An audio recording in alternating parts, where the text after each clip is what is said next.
पहली पीढ़ी में doctor engineer professor DM SDM बनने लगे, आपको मिर्ची लगने लगी। 500 सालों से आप लोगों ने शिक्षा का अधिकार आपके पास था, आपने जो भाईचारा है उसको बांटने का काम करेंगे आप। मतलब इस तरह से आप राजनीति कर रहे हैं, जो धर्म की राजनीति करते हैं, जो जाति की राजनीति करते हैं, उनको ये शोभा देता है। हम बहुजन समाज पार्टी के लोग देश का विकास चाहते हैं, प्रदेश का विकास चाहते हैं, उस दबे कुचले व्यक्ति का विकास चाहते हैं, जो आखिरी पंक्ति में बैठा हुआ उसका विकास चाहते हैं।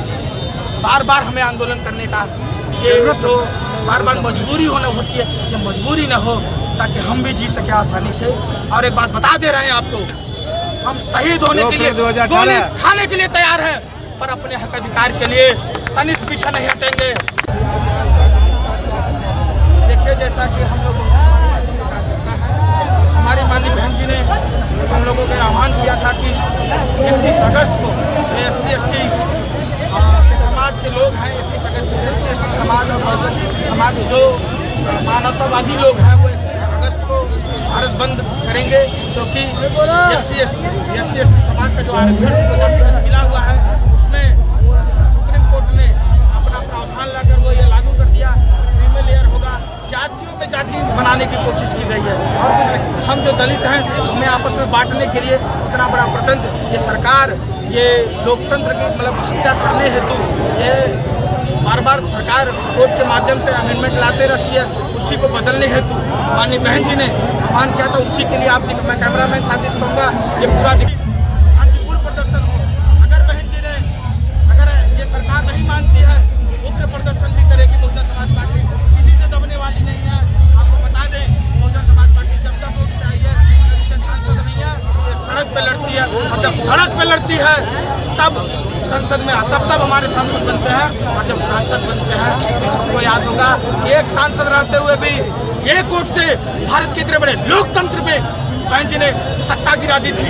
याद होगा आपका अटल बिहारी वाजपेयी को, उन्हीं भाजपा की सरकार चल रही है। ऐसा ना हो कि ये बहुजन समाज जाग जाए और आपको सत्ता से बेदखली कर दे। घबराइए मत, ये किसी की सत्ता एक दिन नहीं रहती है। अच्छा, ये बताइए कि के साथ आप लोग ज्ञापन अब देखिए, हम लोगों का काम था, माननीय बहन जी ने कहा कि माननीय हम लोग पिंडा विधानसभा के लोग माननीय छोटेलाल पटेल जी के नेतृत्व में यहाँ आकर ज्ञापन दिया। अगर हम लोगों की बात नहीं मानी जाती है तो हम सभी मिलकर जैसा माननीय बहन जी का निर्देश आएगा वैसा करेंगे। दोबारा ये तो अभी नॉर्मल ज्ञापन था, अगर नहीं मानते हैं तो फिर चक्की चौराहे, क्योंकि बहुजन समाज पार्टी के कार्यकर्ता गली गली में है रोड। अभी तो आज हम ज्ञापन देने मुख्यालय आए हैं, फिर बाद में गली गली जाम होगा। फिर ये सरकार नहीं कहेगी कि हमें आर्थिक नुकसान हो रहा है, हमारे दलितों को प्रॉब्लम होती है तो कोई नहीं खड़ा होता। मैं कहना चाहता हूँ कि जब दलितों की बहन बेटियों के साथ रेप होता है तो दलित की महान बेटी हो जाती है। जब इन तथाकथित अपर कास्ट जो लोग हैं उनके बहन बेटी के साथ कुछ होता है, यही मनुवादी मीडिया कहती है भारत की बेटी के साथ हो गया। क्या दलित की बेटी भारत की बेटी नहीं है? क्या बहुजन समाज पार्टी के नेता है उनको कहते हैं दलितों के नेता है? क्या हम देश के नेता नहीं है? क्या हमारा योगदान देश के बढ़ोतरी में नहीं होता?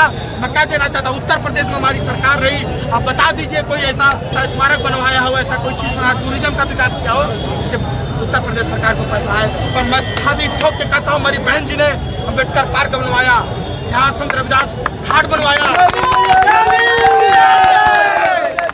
ऐसे उन्होंने टूरिज्म को बढ़ावा दिया। ऐसे उन्होंने बहुत सारे काम किए जिससे सरकार हमारी भले भी आज नहीं है, पर उत्तर प्रदेश सरकार को पैसा आता है। वो पैसा किसके उपयोग में जाता है? वो देश के उपयोग में जाता है। क्या हम देश के नेता नहीं हो सकते? हमें वर्गीकरण में क्यों बांटा जा रहा है कि हम दलित के नेता हैं? भी देश के नेता हैं। सब कहते हैं कि दलित जो है वो रोड पे आएगा तो देश का आर्थिक नुकसान होगा। अरे मेरे पूछिए ना, मेरे बाप दादा पहली जितने मैं कहता हूँ दलित समाज में जितनी भी नौकरियाँ हैं सब पहली पीढ़ी की नौकरियाँ हैं, कोई दूसरी पीढ़ी की नौकरी। आज हम पहली पीढ़ी में doctor engineer professor DM SDM बनने लगे, आपको मिर्ची लगने लगी। 500 सालों से आप लोगों ने शिक्षा का अधिकार आपके पास था, आपने मनुस्मृति में लिख दिया था स्त्री शूद्रो नास्ति यथा अर्थात स्त्री शूद्र शिक्षा ग्रहण नहीं कर सकते। पहली पीढ़ी के लोग लॉर्ड मैकाले की शिक्षा नीति की वजह से, बाबा साहब की संघर्ष की वजह से आज नौकरी पाने लगे, तो आपको कष्ट होने लगा। क्यों, किस बात का कष्ट भाई? हम आपके बराबर के लोग हैं, आपसे थोड़ा भी दबने वाले नहीं है। मैं बता दूं साथियों, हम किसी से दबने वाले नहीं है। जिस प्रकार ये शासन प्रशासन मानेगी उस प्रकार मनवाएंगे, जिस प्रकार ये सरकार मानेगी उस प्रकार मनवाएंगे। अगर मेरी बात मान ली जाती है, कह रहे हैं ना मोदी जी कहें कि भी इसको लागू नहीं किया जाएगा, मैं कहता हूँ अभी नहीं लागू करेंगे। कल को सपा की सरकार आ जाएगी, सपा ने वर्गीकरण आरक्षण को समर्थन दिया है, अगर कल को सरकार आ जाएगी उनकी तो वह लागू कर देंगे। फिर हम दलितों में आपस में जो भाईचारा है उसको बांटने का काम करेंगे आप। मतलब इस तरह से आप राजनीति कर रहे हैं, जो धर्म की राजनीति करते हैं, जो जाति की राजनीति करते हैं, उनको ये शोभा देता है। हम बहुजन समाज पार्टी के लोग देश का विकास चाहते हैं, प्रदेश का विकास चाहते हैं, उस दबे कुचले व्यक्ति का विकास चाहते हैं जो आखिरी पंक्ति में बैठा हुआ उसका विकास चाहते हैं। तो साथियों, विकास होना चाहिए।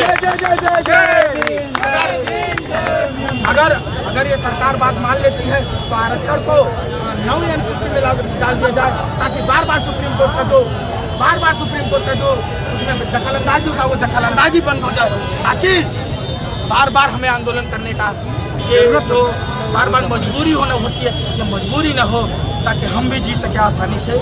और एक बात बता दे रहे हैं आपको, ये मीडिया आपके चैनल के माध्यम से बताना चाहता हूँ, जब दलित जागा है, याद होगा आपको 2 अप्रैल हम शहीद होने के लिए गोली खाने के लिए तैयार हैं, पर अपने हक अधिकार के लिए तनिष्क पीछे नहीं हटेंगे।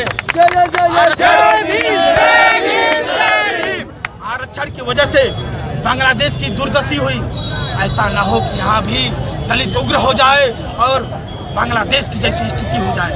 मैं चेताना चाहता हूँ सरकार को, दोबारा मत कहिएगा कि दलितों ने माना नहीं। एक तो बहन जी अगर एक बार आदेश कर देती है तो आज ये तो 10,000 की भीड़ आप देख रहे हैं ना, ये लाखों में होगी, ये करोड़ों में होगी। फिर उसके बाद मत कहिएगा कि क्या हो रहा है इस भारत को। मैं चाहता हूँ कि हम शांति से रहें, आप भी शांति से रहिए, इस भारत का मिलजुल के विकास हो।